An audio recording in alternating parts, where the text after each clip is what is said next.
Halo, selamat datang di Cerkam, Cerita Kampus bersama saya Fitri dengan narasumber kita yang sangat luar biasa sekali. Bisa dibilang dulunya mahasiswa berprestasi. Halo Mas Hardo, tos dulu Mas. Halo Mbak Fitri. Gimana kabarnya Mas Hardo? Alhamdulillah kabar baik. Perkenalan dulu dong Mas, boleh? Oke, perkenalkan nama saya Hardo Wahyudi, saya alumni dari Universitas Wijaya Putra. S1 saya tahun 2018, S2 saya lulus tahun 2021. Fakultas apa Mas Hardo dulunya? S1 saya dari program studi teknik mesin, untuk S2-nya saya dari manajemen, konsentrasi manajemen sumber daya manusia. S1-nya teknik mesin, S2-nya manajemen sumber daya manusia. Manajemen sumber daya manusia. Enggak ini ya.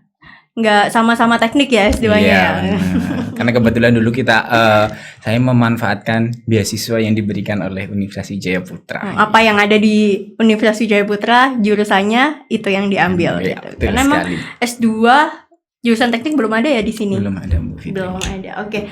Mas Hardo ini kan bisa dibilang dulunya adalah mahasiswa yang berprestasi ya. Karena pernah mengikuti PKM, program kreativitas mahasiswa, terus kemudian kompetisi bisnis mahasiswa Indonesia, dan saya baru tahu nih Mas Hardo juga pernah ikut tentang talenta wirausaha muda BSI. Wah, luar biasa banget. Nah, apa aja sih itu tuh? Satu-satu deh ya ceritanya. Mungkin dari PKM dulu deh. PKM berbasis sociopreneur. Apa sih itu PKM berbasis sociopreneur? Oke. Sedikit cerita ya Mbak Fitri ya. Tahun 2014 saya masuk di Universitas Wijaya Putra di program studi teknik mesin. Kemudian pada tahun 2015 saya mengikuti program kreativitas mahasiswa teknologi, penerapan teknologi pada saat itu. Nah, itu merupakan program Kemendikbud yang pada saat itu berbasis teknologi. Jadi kita mengangkat permasalahan yang ada di mitra, kita cari observasi masalah yang ada di mitra, mendapatkan masalah apa saja sih yang ada di mitra, kemudian penyelesaiannya seperti apa. Nah, itu pada saat itu namanya program kreativitas mahasiswa penerapan teknologi. Nah, kebetulan pada program itu mitra saya ada di Sidoarjo, Kebonsari. Itu merupakan UMKM peternak bebek sekaligus pengrajin telur asin. Nah, permasalahan yang ada di sana pada saat itu adalah proses pengukusannya. Pada saat itu proses pengukusannya terjadi masih banyak telur yang pecah pada saat pengukusan telurnya. Nah, itu akhirnya kita selesaikan dengan permasalahan tersebut kita selesaikan dengan teknologi yang kita beri nama pada saat itu adalah Mekutus. Apa mesin itu kukus telur asin.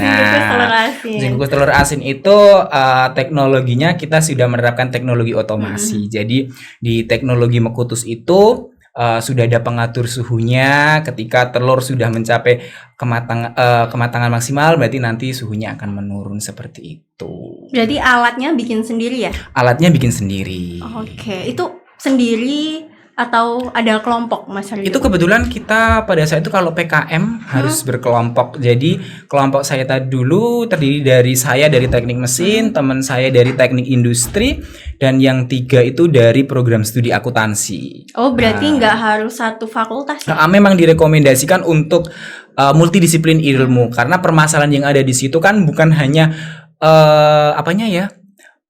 teknologinya aja yang dibutuhkan tadi. Pemasarannya, keuangannya juga yang harus dibantu. Ya, itu tadi makanya berbasisnya kan sociopreneur gitu ya. Jadi kita membantu mitra tersebut untuk mengembangkan usahanya. Iya, mendampingi mitra seperti itu. Jadi kita sudah membuatkan teknologinya, teknologi mesin kukus telur asin untuk mitra, kemudian kita juga dampingi mitra untuk bagaimana penggunaan alatnya, kita buatkan buku pedoman, kita latih terlebih dahulu, kita implementasikan bersama alat tersebut sampai mitra benar-benar dapat memahami alat tersebut. Nah, selain itu kita juga kasih nih buku pedoman buat mitra supaya nanti ketika program itu sudah selesai, mitra tetap masih bisa menjalankan, bisa mengoperasikan alatnya tersebut. Misalkan ada kerusakan, mitra juga dapat memperbaiki, atau secara maintenance mereka dapat menyelesaikan sendiri setelah program itu berakhir seperti itu. Berapa lama sih Mas Ardo itu prosesnya dari awal nih sampai selesai membantu mitra tersebut? Kalau di PKMT kemarin kita 5 bulan Bu Fitri. Dari 5 bulan itu sudah pelaksanaan program. Tapi kalau untuk mulai dari observasinya itu sekitar 8 bulan lah. Kita 3 bulan observasi dulu, proses pembuatan proposal, pengajuan, baru pendanaan, baru kita pelaksanaan selama 5 bulan.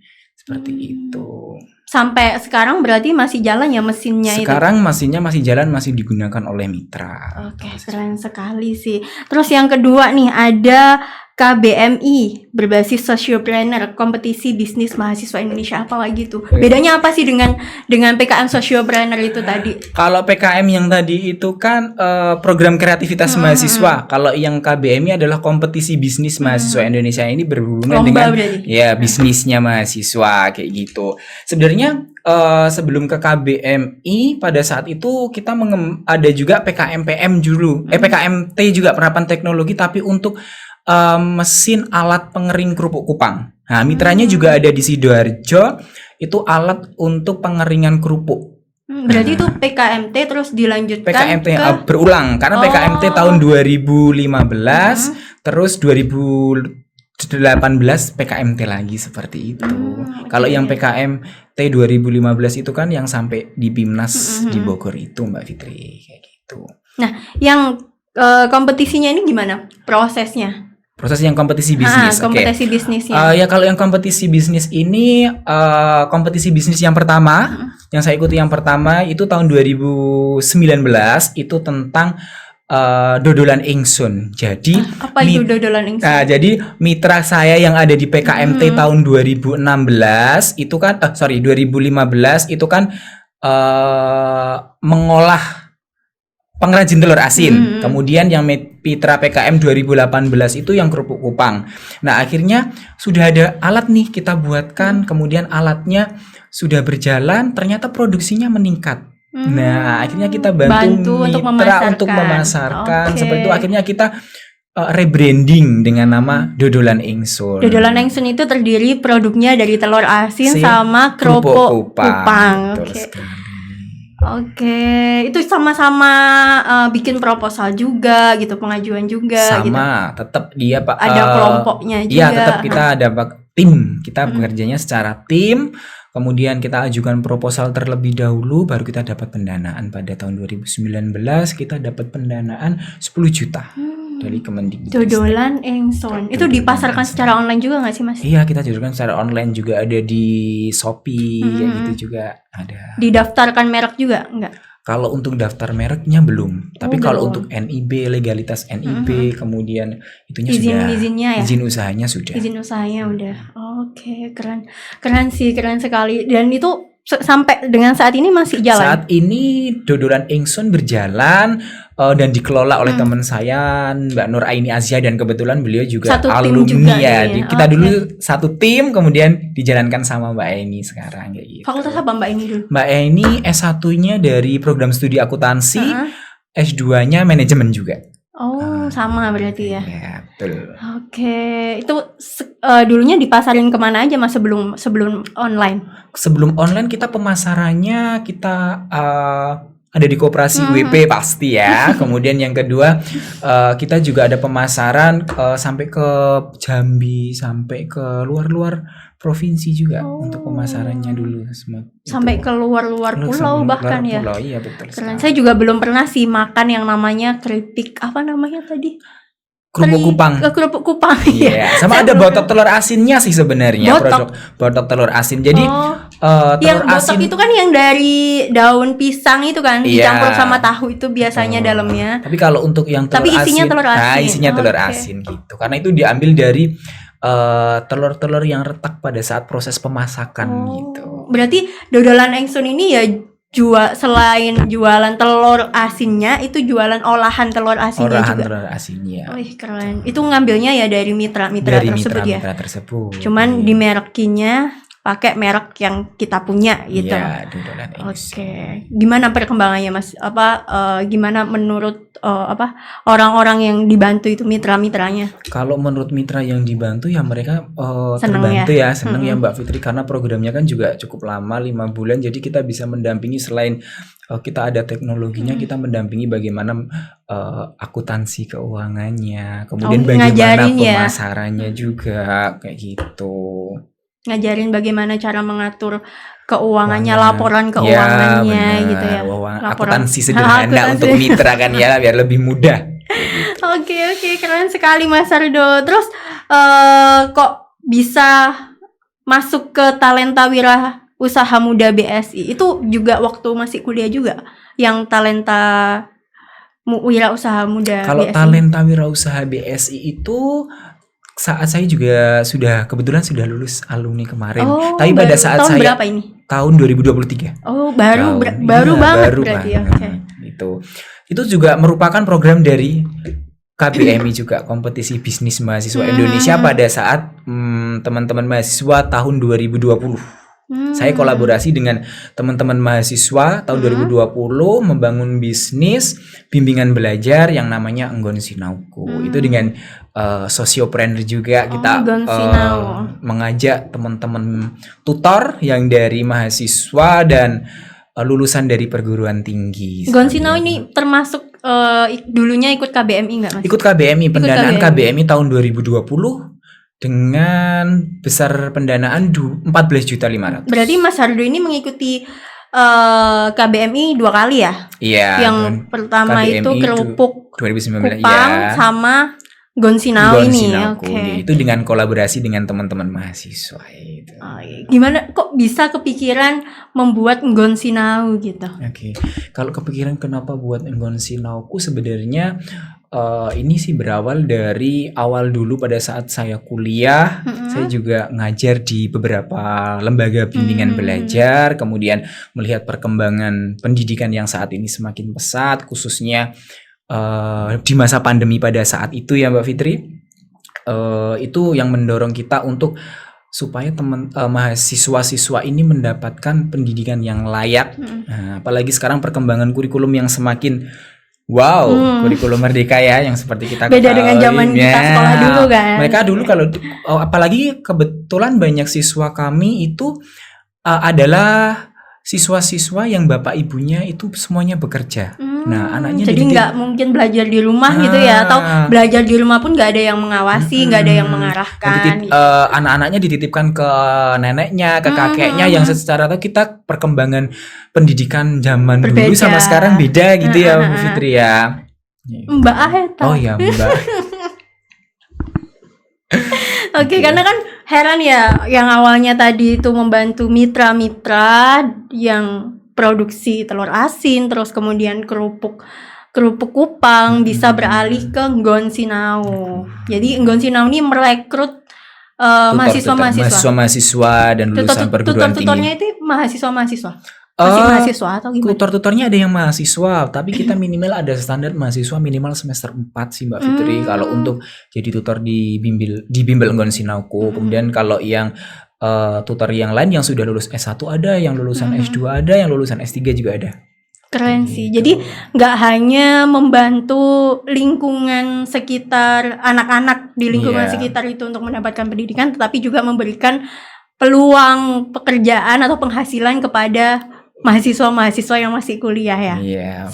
Minimal semester 4 ya. Minimal semester. Enggon Sinau ini anak-anak belajar di kelas berapa aja sih Mas?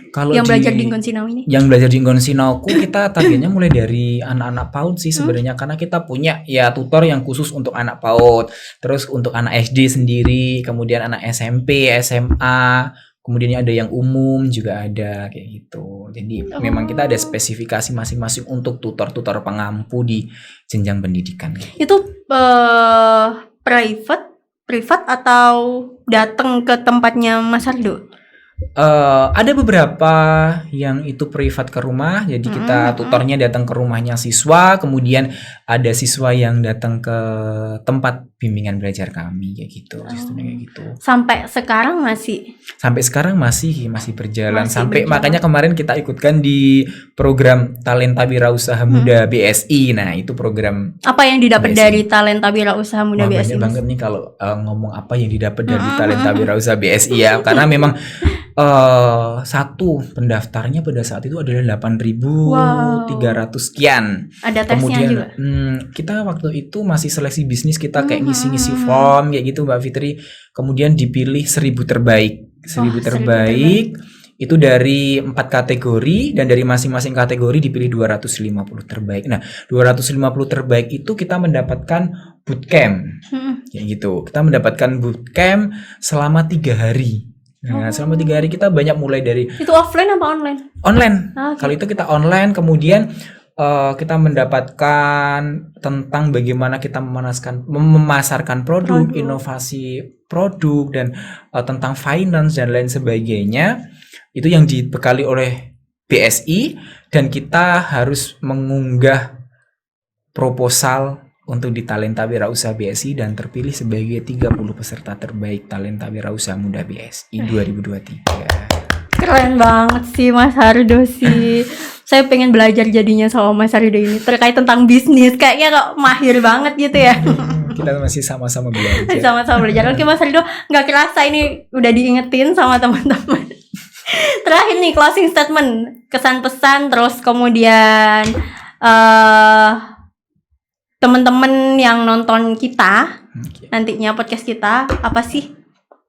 Oke, kalau ngomong tentang pesan-pesan, saya pesan-pesannya ke teman-teman mahasiswa terlebih dahulu ya. Boleh. Kenapa? Karena selagi kita menyandang yang gelarnya mahasiswa, mahasiswa, NPM kita masih aktif, itu masih banyak kesempatan yang kita bisa peroleh, dan kita bisa berkontribusi terhadap masyarakat luas melalui program PKM, melalui program P2MW atau dulunya adalah KBMI, sekarang P2MW, melalui PPK Ormawa. Nah, itu adalah bentuk-bentuk nyata kontribusi teman-teman mahasiswa terhadap masyarakat.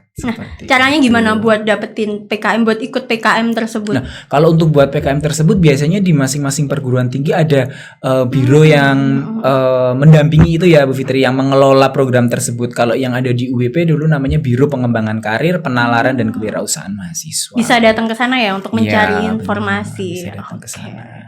Oke, terima kasih teman-teman Cerkam sudah menyimak obrolan seru kita hari ini. Terima kasih banyak Mas Hardo sudah mau datang dan mau sharing terkait tentang sociopreneur, pengalaman-pengalaman Mas Hardo selama kuliah sampai dengan saat ini.